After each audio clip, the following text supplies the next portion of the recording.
खुलुमबाय आरोबाव फिथांखि प्लस चेनेलावहाय नोंथांमोन बयखौबो बरायग्रोनानै लाग्रोनाय जाबाय आरो सेकेन्डआवहाय जोंनि बर' हारिनि माखासे बिर जोहोलाव NLAB सारमोननिसिम रोजा रोजा आंनि अननाय आरो खुलुमनायखौ बावहरग्रोनाय जाबाय।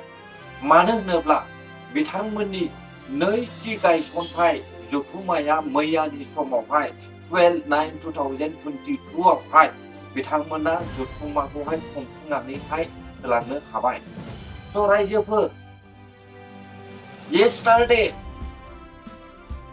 our fighter NLAB second foundation celebration was over.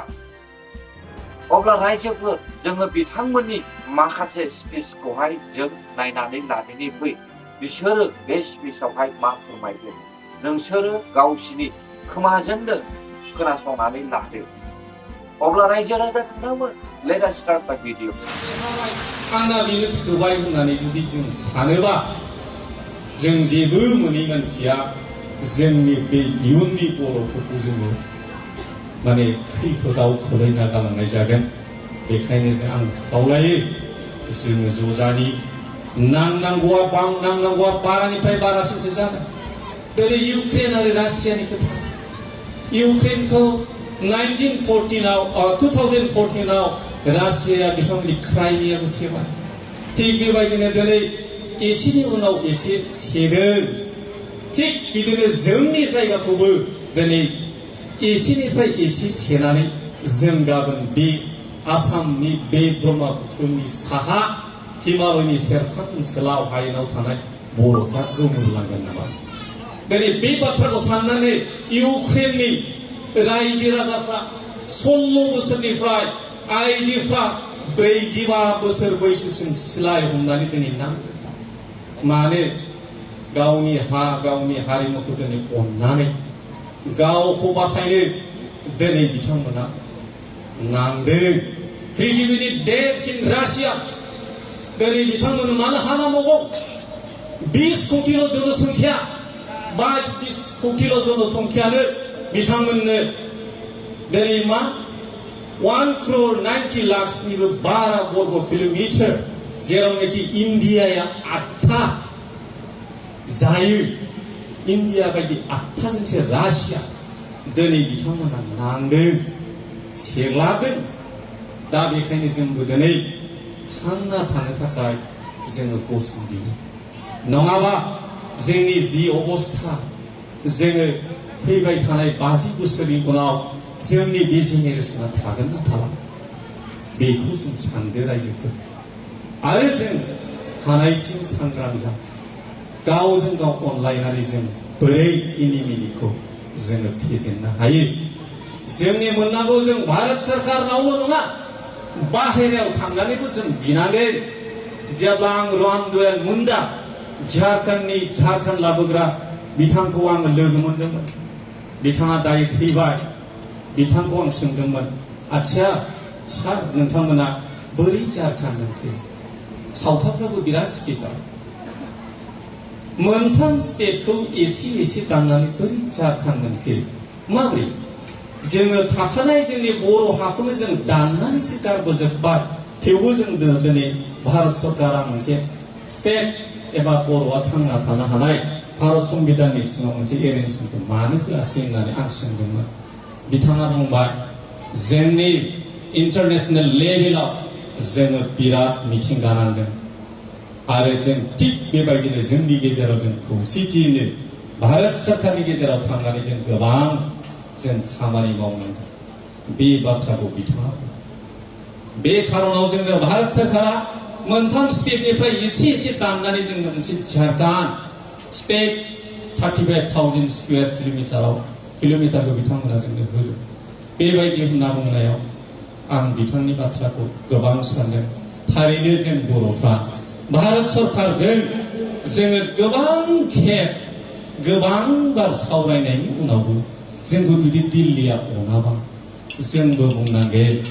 थिग बेबायदिनो जोंनि गेजेराव इउनाइटेड नेसनाव मिटिं गाग्रा, बाहेरायाव मिटिं खालामग्रा, थिग बेबायदिनो इन्डिया लेभेलाव जों माखासे लबि खालामलायनानै जोङो माखासे स्टेट मोनैफोरजों जोङो ज' जोङो गोदानै जों जुदि मावफिनाबा जोंनो आरो भारत सरकारा जेबो एरेन्जमेन्ट होनाय नंला नामा आं बेखौ सानदों।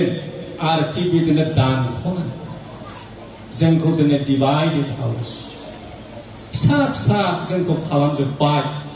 भबिष्यताव जोङो बर'फ्रा स्टेट बिनानै थांना थानो हानायनि जिअग्राफिकेल एरियाफोरखौ दिनै फोजोबना होबाय।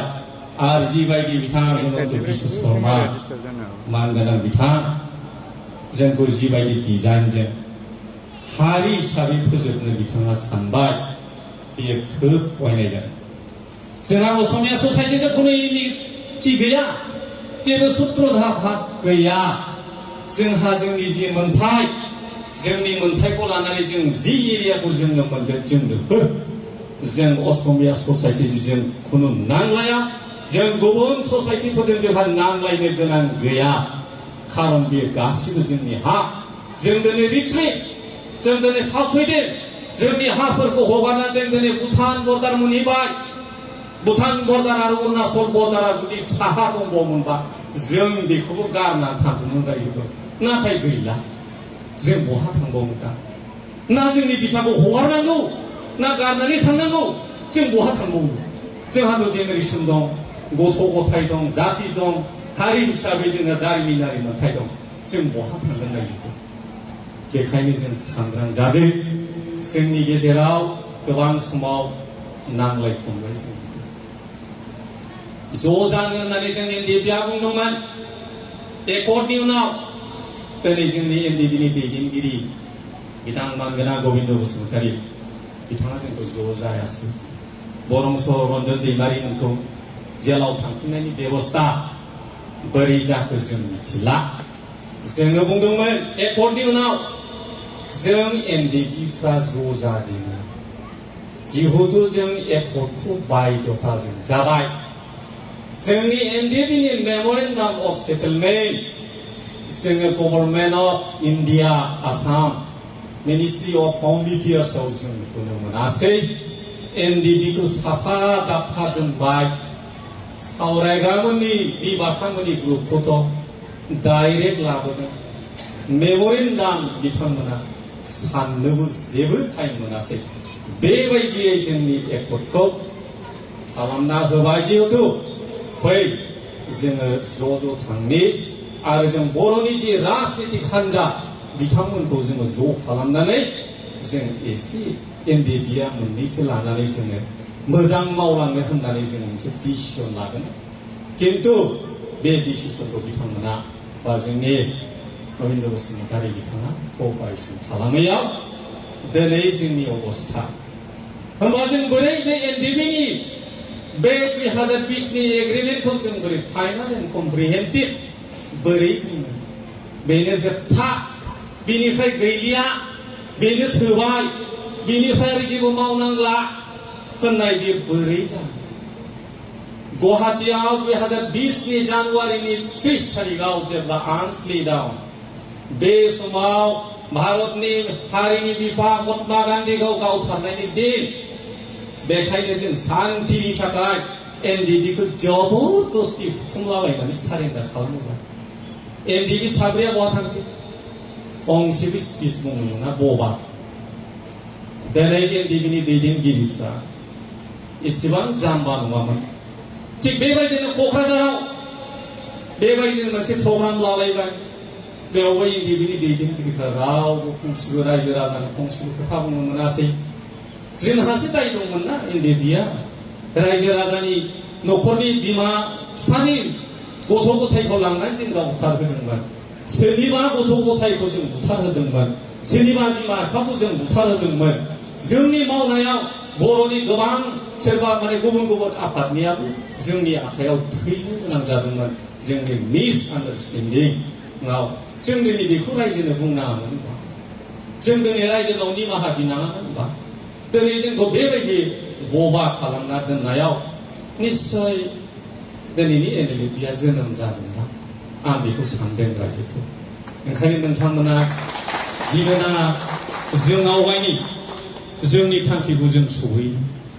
दिनै बिथांमोनखौ बा जोंनि बिदा फंबायनि फिसा बा जोंनि न'खरनि एनएलएफबिनि सेंग्राफोरखौ जुदि बेफोरबायदि गग्रायाव सोनानै दोनबाय थानानै बिथांमोना मा लुबैदों, बिथांमोननि डिमान्डआ मा, बेखौ government of India, government of आसामा खोनासंनांगोन। आरो खोनासङाबा जों दिनै मा इनिसियेटिभ लानांगोन, जों जयैनो सावरायनांगोन। बर'नि दल संगठनफोरखौ आं रायनो बाबाय, खारन आंनि न'आवनो गासिबो इउपिपिएलबो दं, बिपिएलबो दं, आरो सोरबा बिजेपिबो दं। ओंखामखौ ज' जायो, जाखांनानै गावबागाव खामानियाव सोरांना थाङो। सोरखौ रायगोन दा? आं सोरखौ बुंगोन दा? सोरखौ रायगोन? आरो समाज हिसाबै जोंहा बिया बारु हाबा जालायनायनि खोथा, बहाबा सोरनिबा न'खरजों सोमोन्दो जालायनायनि खोथा, बेथ' मोनसे समाजनि नियम।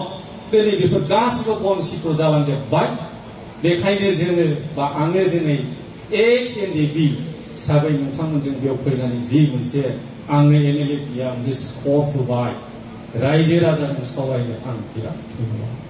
खारन जोङो नोंथांमोनखौ गोबां दुखु खस्थ' होनायनि उनाव जोङो दिनै लोगो मोनदों, आं बुंनो मोनदों, आं बिराद गोजोनदों।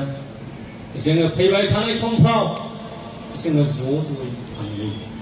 आरो एनएलएपिनि जि दा बिथांमोना जि थांखि लानानै मावदों, जाहाथे बे थांखिया थांखि बायदिल' थायाबालानो टारगेटसिम सहैयो। आरो इयुनाव जोङो हारि हिसाबै, जाथि हिसाबै जोङो बे पृथिबीराव बा बुहुमाव जों मोजाङै थांना थानो हाथों। आं नङाबाबो जोंनि जुलिया हालांथों। जों बे थांखिखौ लानानै जों दिनै मावनांगोन रायजोफोर। आरो जोङो दिनै नुदों बर' रायजो राजाखौ, दिनैनि रायजो राजाया सिगांनि बायदि नंलिया। गोजौ लेभेलनि एजुकेसन, गोजौ लेभेलनि न'खर संसार दिनै दाबाय। आं सानदों जोंनि बे बर'फोर एबा रायजो राजा नोंथांमोनखौ जोङो बारा बुंनांनाय नंला नामा होननानै आं सानदों।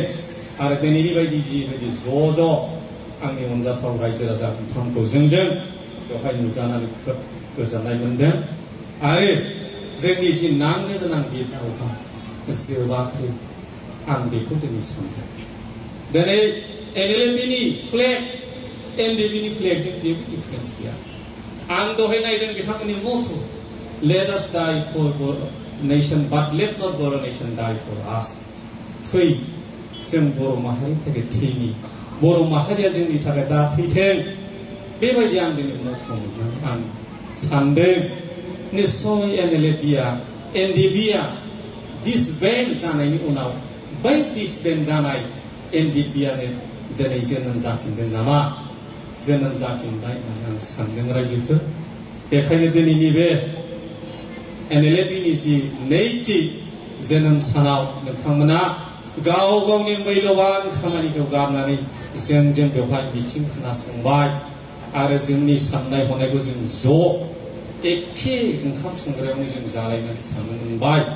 आं बेफोरो जोंनि बे ज'आ जाहाथे जोबनानै थाङा, जों ज'यैनो आवगायलांनो हाथों, आं बेखौ आसा खालामबाय रायजो राजाफोर। आरो जोबनायाव आङो एक्स एनडिपिनि हिसाबै नोंथांमोननियाव गोबां खावलायो बा गोबां निमाहा बिनो सानो। बै समफ्राव जों नोंथांमोनखौ गोबां दुखु खस्थ' होबाय, बेफोरखौ नोंथांमोना जोंखौ निमाहा हो। आरो नोंथांमोननि न'खरनि बिदा फंबाय गुबुन गुबुन संगठनाव थानायफ्राबो मालाबा थैलांबाय। आरो थिग बेबायदिनो जोंजों लोगोसे थानानै नोंथांमोननि आंगो न'खरनि सोरबा बिदा फंबाय फिसाफ्रा थैबाय। बिनि थाखाय आं निमाहा बियो। जों दिनै माखासे मेम'रेन्डाम अफ सेटेलमेन्टआव जोङो नुदों 2020नि 27 जानुवारिनि जि एग्रिमेन्ट, बेवहाय एक्स ग्रेसियानि खोथा, मुंख्लं न'खरनि मानसिफोरनि खोथा बेवहाय माखासे लिरनाय दं। 5 लाख करि होनाय। एनडिपिनि दैदेनगिरिफ्रा आसामनि डिजिपि हिरेन नाथ बिथांनाव थांनानै सोंहैदों। दाख्लैबावैसो बिथांनाव सोंदोंमोन, एनडिपिनि थैनाय न'खरनि एक्स ग्रेसियाखौ नोंथांमोना माब्ला हो? बेबायदि बुंनायाव बिथाङा जोंनो दुखुनांथाव मोनसे मेसेज हरदों। भारतारि आर्मिजों भारतारि सैन्यजों आसामनि सैन्यजों गावलायना थैनायखाय जों नोंथांमोनखौ जोंनि सहिद होननानै जों गनायनो गोसो जायाखै। खोब दुखुनांथाव दिनै बेबायदि बाथ्रा मानो होनखो जोंनि गेजेराव खौसेथि गैया। दिनै बेबायदि होननायाव जों दिनै दुखु मोनदों। एक्स बिएलटिनि समाव नांनाय बिथांमोननि न'खरनि मानसिफोरा दिनै एक्स ग्रेसिया मोनदों। एनडिपिनि फेमिलिफोरखौ दिनै मानो बिदि बुङो? होमबा जों चेलेन्जखौनो खालामनांसिगौ नामा? रायजो थैनायनिख्रुइ नांनाया साबसिन जाबाय नामा? जासिगोन नामा? बेबायदि कुइसना जोंनियाव फैदों रायजोफोर। बेखायनो रायजो राजा नोंथांमोन जोङो ज' आवगायनानै ज' थाङो। आरो आं बारा गोलाव बिबुंथि लाखिनो सानासै। जोबथारनायाव जाहाथे एनएलएफबिनि सिजफायारा जाथों आरो बिथांमोननि चार्टार अफ डिमान्ड्स बियो government of India government of Assam दिल्लीसिम बिथांमोननिया सौहैथों। मोनसे प्लेटफर्म ट्रिपार्टाइट टक्स जाथों। दिनै बेबायदि सावरायनायनि उनाव मोनसे एरेन्जमेन्ट फैगोन आं बेखौ सानदों। आरो बे सावरायनायाव जोंनि एनएलएफबिनि दैदेनगिरि फंबायमोन बा रायजोफोर जोङो जानला मोनलायाव एग्रिमेन्ट खालामो। जोङो सावराय, जोङो बयखौबो फोथायलाय। खारन बे बर'नि रायजो बिनाय सेपारेट स्टेटआनो जा गोजौ लेभेलनि माबा मोनसे बिनायानो जा, खारन बेवहाय बयजोंबो अंश थाङो। 2003नि बिएलटिनि जि एकर्ड बेवहाय बिथांमोना रायजो राजाखौ लादोंमोन, बिथांमोना बयनावबो सोंदोंमोन। आरो बिथांमोननि जि एकर्ड बे मोनसे एमेन्डेड कनस्टिटिउसनेल जाय माबाखौ एमेन्डमेन्टखौ 99 एमेन्डमेन्ट बे एमेन्डमेन्टनि गेजेरजों जिहेतु 6 सिरियेला जोंनि बे प्लेन सिरियाव जाया, बे हिल सिरियाल मोनसे प्रभिजन बेखौ एमेन्डमेन्ट खालामनानै एमेन्डेड बिथांमोना जे एकर्ड खालामदों बेनि माखासे प्रभिजन साबजेक्ट्सफोरखौ बिथांमोना मोननो हादोंमोन। थिग बेबायदिनो बर'नि रावखौ बिथांमोना भारत संबिधाननि 8 सिडिउलाव 100 एमेन्डेड खालामनानै बिथांमोना सोनो हादोंमोन। नैबेबायदि सुरक्षा कवच जोंनो बे सिकिउरिटिखौ नांगौ रायजोफोर। बेसो जोंनि पार्मानेन्ट सल्युसन। बाखिया final and comprehensive and final दिनै जानो हाया। बेफोरबायदियासो जोंनि फाइनाल एन्ड कम्प्रिहेन्सिभ। बर' लेंगुवेजआ जुदि 8 सिडिउलाव मोनबाय बेफोरखौसो बुंनांगौ। जानला मोनलाखौ जोङो बुंनानै जोंनि थाखानाय जि बिटिसि पावार, बिटिसिनि जि पावार दङ बे जोंनि गैया। बिथांमोननि जि इएमनि जि केबिनेट रेंकनि बिथांमोना लाइट माने मा होनोबा साइरिन नोंथांमोननि क'क्राझाराव थानो हायै गाबलायदोंमोन, दिनै बियो गैलिया। दा बेबायदि जुदि प्रिन्सिपाल सेक्रेटारिनि जायगायाव chief educated officer, principal secretary होनबा मोनसे स्टेट उइदिन स्टेटनि मोनसे स्टेटास, बे स्टेटासा गैलिया। दिनै जों क'क्राझाराव जोङो दुखु मोनहरो। बर'नि मावनाय दांनाय जि अधिकार बेखौ लानानै बर'फ्रा जि डेभेलपमेन्ट जाबायमोन, दिनै बियो दावखा बास्रिनाय महराव गोलैबाय। बेखायनो आं सानदों जोंनि फैबाय थानाय जि एनएलएफबिनि जि डिसकासनाव जि मोनसे एकर्ड जागोन, बेबायदि मोनसे जोंनि गेजेराव पार्मानेन्ट सल्युसना जाथारनांगोन। आरो बेखौ जोंनि एनएलएफबिनि दैदेनगिरिफ्रा नोंथांमोन सावरायनाङा। जोंनि बर' पेरेन्टस बडि गुबुन गुबुन अर्गेनाइजेसनफ्रा दिनै सावरायनांगौ। आं बेखौ खावलायदों। खोब सम्भब रायजोफ्रा गोजाननिफ्राय नाहरदोंदां। माने एनएलएफबिया माखासे दिल्ली लेभेलाव स्टेट लेभेलाव मोनसे माने गभर्नमेन्ट अफ इन्डिया आसामजों मोनसे फर्मेलिटिसखौ जुदि अबजार्भ खालामखांनायनि उनाव बिथांमोना फैगोनदां होननानै आं आसा खालामदों। बेखायनो आङो जोबथारनायाव बयनोबो आंनि बे गेस्टनि स्पिचखौ होबाय। आरो बेवहाय जुदि आंनि बिबुंथि लाखिनायाव माबाफोर गोरोन्थि जायोबा गावनिनो एबा नोंथांमोननि क'क्राझारनि होनना साननानै आंखौ निमाहा होयो। आं बेखिनि सुंद' बिबुंथिखौ बुंनानै एसेयावनो दोनथ'नाय जाबाय गोजोन्थों जय जय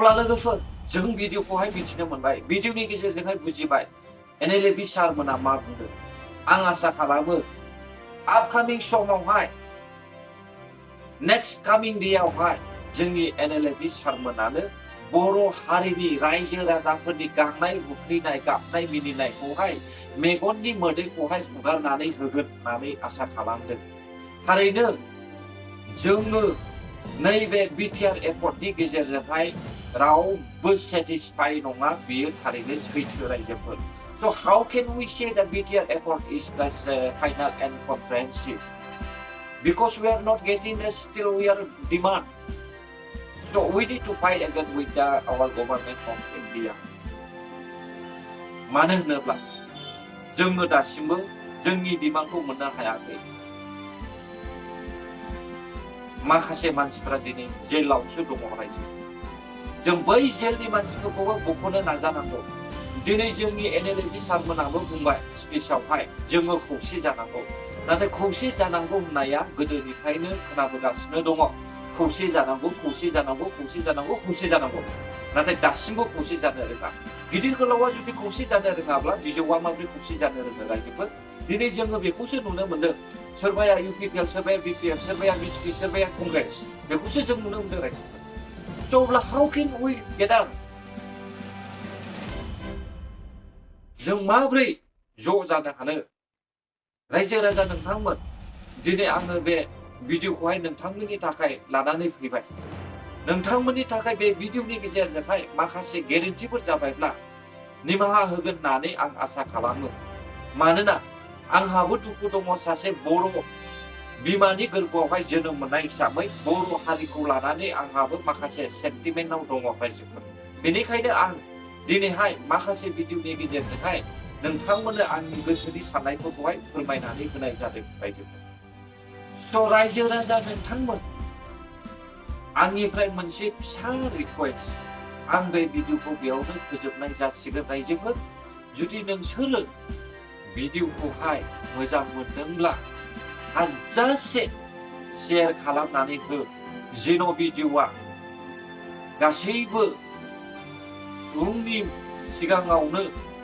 नुजाहैनाय बायदि आरो गेदेर गोलावाबो बे भिडिअखौहाय मोननाय बायदि आरो जुदि सोरबाया आंनि नैबे पिथांखि ब्लग चेनेलावहाय गोदानब्ला अन्नानै साबस्क्राइब खालामनानै हो जेन' आं उननि समावहाय माखासे मोजांथार बेसेन गोनां लाइभ भिडिअफोरखौहाय लाबोनानै होनो हानाय बायदि मानो होनोब्ला आंहा एसेबां एक्सपिरियेन्स गैया दायो आङो सोलोंजेननायसो बेनिखायनो रायजो राजा नोंथांमोननिसिम आंनिफ्राय बे खावलायनाया थाबाय गोजोन्थों रायजोफोर जै बर' हारिनि